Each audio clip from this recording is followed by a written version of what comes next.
స్వర్ణాంధ్ర 2047లోని భాగంగా జిల్లాలో అన్ని అవకాశాలను అందిపుచ్చుకునే విధంగా మెరుగైన అభివృద్ధికి సమగ్ర ప్రణాళికను రూపొందించాలని రాష్ట్ర జలవనరుల శాఖ మంత్రి డాక్టర్ నిమ్మల రామానాయుడు అన్నారు. శుక్రవారం స్థానిక వశిష్ఠ సమావేశ మందిరం నందు స్వర్ణాంధ్ర 2047లో భాగంగా జిల్లా విజన్ ప్లాన్ 2024-2029 రూపొందించడానికి సలహాలు సూచనల కొరకు ప్రజాప్రతినిధులు అధికారులు వివిధ వర్గాల పారిశ్రామికవేత్తలతో ఏర్పాటు చేసిన సమావేశానికి గాను రాష్ట్ర జలవనరుల శాఖ మంత్రి డాక్టర్ నిమ్మల రామానాయుడు ముఖ్య అతిథిగా పాల్గొని సమీక్షించారు. ఈ సందర్భంగా మంత్రి డాక్టర్ నిమ్మల రామానాయుడు మాట్లాడుతూ రాష్ట్రాన్ని అగ్రస్థానంలో నిలిపేందుకు మెరుగైన వృద్ధి రేటును సాధించే లక్ష్యంతో విజన్ ప్లాన్ రూపొందించడం జరుగుతుందని, దీనిలో భాగంగా జిల్లాలో అందుబాటులో ఉన్న వనరులను క్రోడీకరించి జిల్లా అభివృద్ధికి బాటలు వేసే సమగ్ర ప్రణాళికను రూపొందించాలని సూచించారు.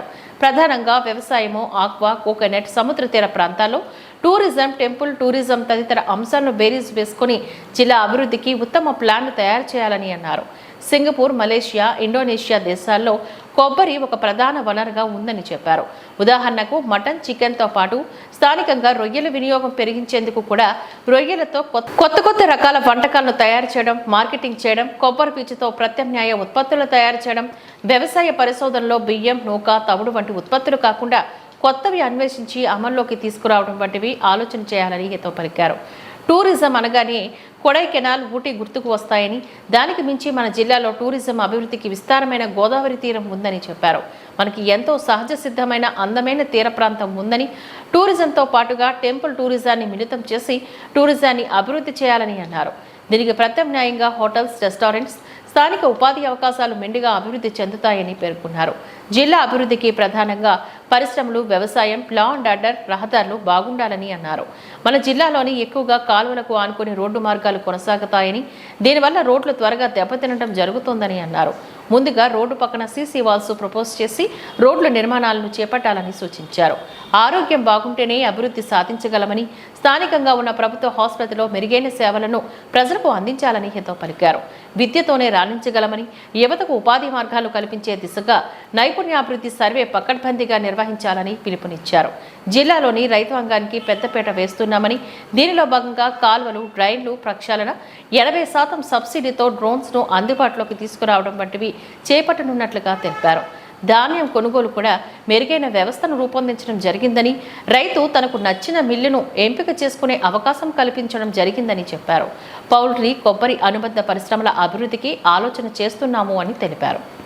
మన ప్రీతమ ప్రధాని నరేంద్ర మోడీ గారు ఏదైతే ఒక సంకల్పం తీసుకున్నారో దానిలో భాగంగా అంటే 3 ప్లేసుల్లో ఇండియా ఒక ప్లేస్లో ఉండాలనే ఆలోచన ఏదైతే ఉందో దానిలో భాగంగా మన ఆంధ్రప్రదేశ్ రాష్ట్రం కూడా గౌరవ ముఖ్యమంత్రి చంద్రబాబు నాయుడు గారి ఆలోచన ప్రకారం ఏదైతే ఇక స్వర్ణాంధ్ర 2047 కార్యక్రమాన్ని తీసుకొని భాగస్వామ్యం కావాలనేటువంటి ఆలోచనలో భాగంగా ఏదైతే మన 26 జిల్లాలకు సంబంధించినటువంటి ఆ యొక్క స్వర్ణాంధ్ర 2047లో మనం ఏ రకంగా కార్యక్రమాలు రూపకల్పన చేసుకోవాలి, ఏ రకంగా ఆ 2047కి మనం కూడా ఒక షెడ్యూల్ని ఎట్లా మనం ప్రమోట్ చేసుకోవాలనేటువంటి ఆలోచన ప్రకారంగా ఈరోజు ఈ యొక్క మీటింగ్ని ఏర్పాటు చేసుకోవడం జరిగిందని చెప్పి సందర్భంగా తెలియజేసుకుంటూ, మీ అందరికీ తెలుసు ఆయన ఒక విజన్ ఉన్నటువంటి నాయకుడు, ఒక ముందు చూపుతో పనిచేసేటువంటి వ్యక్తి. ఈరోజు ఈ రాష్ట్రానికి ముఖ్యమంత్రిగా ఉన్నారు.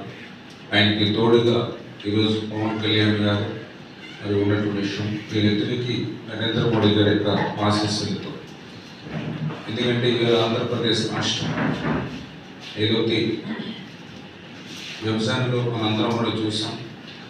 ఆ రోజు రాష్ట్రం విడిపోతున్నప్పుడు మనందరం కూడా ఆ రోజు సమైక్య ఉద్యమం కూడా పెద్ద ఎత్తున ఇటు అధికారులు కానీ మేము కానీ పెద్ద ఎత్తున మనందరం కూడా చేసాం. ఏదైతే రాష్ట్రం విభజన జరిగితే ఆంధ్రప్రదేశ్ ఎక్కువ నష్టం జరుగుతుందనేటువంటి భావంతో.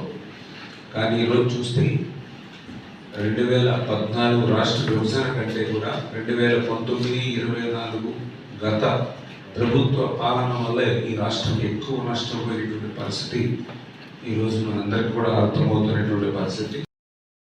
రాష్ట్రాన్ని కూడా నిలపాలనేటువంటి ఆలోచనలో భాగంగా మరి యొక్క స్వర్ణాంధ్ర 2047ని కూడా తీసుకోవడం జరుగుతుంది.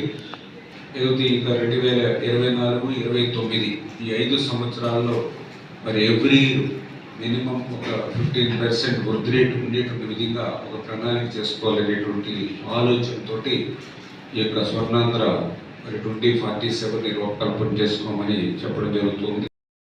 పెడుతున్నాము. ఈ దేశంలో ఈ కాలాన్ని మనం అమృత్ కాల్ స్వర్ణయుగంగా పిలుస్తూ భారతదేశాన్ని అన్ని విధాలుగా అభివృద్ధి చేసి ప్రపంచ పటంలో ఒక ప్రత్యేక స్థానంలో తీసుకురావాలని, ఇక్కడ ఉన్న వనరుల్ని, భౌగోళిక పరిస్థితుల దృష్ట్యా మనకున్న అడ్వాంటేజెస్ని, అలాగే భారతదేశంలో ఉన్న యువతకి ప్రాధాన్యం ఇస్తూ భారతదేశాన్ని అన్ని రంగాల్లో ముందుకు తీసుకువెళ్తూ 2047 ఎకానమీగా తీసుకెళ్లాలని చెప్పేసి ఒక లక్ష్యాన్ని నిర్దేశించుకోవడం జరిగింది. అదేవిధంగా $18,000 పెర్ క్యాపిటల్ ఇన్కమ్ కూడా సిద్ధి పొందాలని చెప్పేసి లక్ష్యంగా నిర్దేశించుకోవడం జరిగింది. దానికి మన రాష్ట్రం కూడా దానికి అనుగుణంగా మన ఆంధ్రప్రదేశ్ మన గౌరవ ముఖ్యమంత్రి గారి నిర్దేశంలో స్వర్ణాంధ్ర 2047 అని చెప్పేసి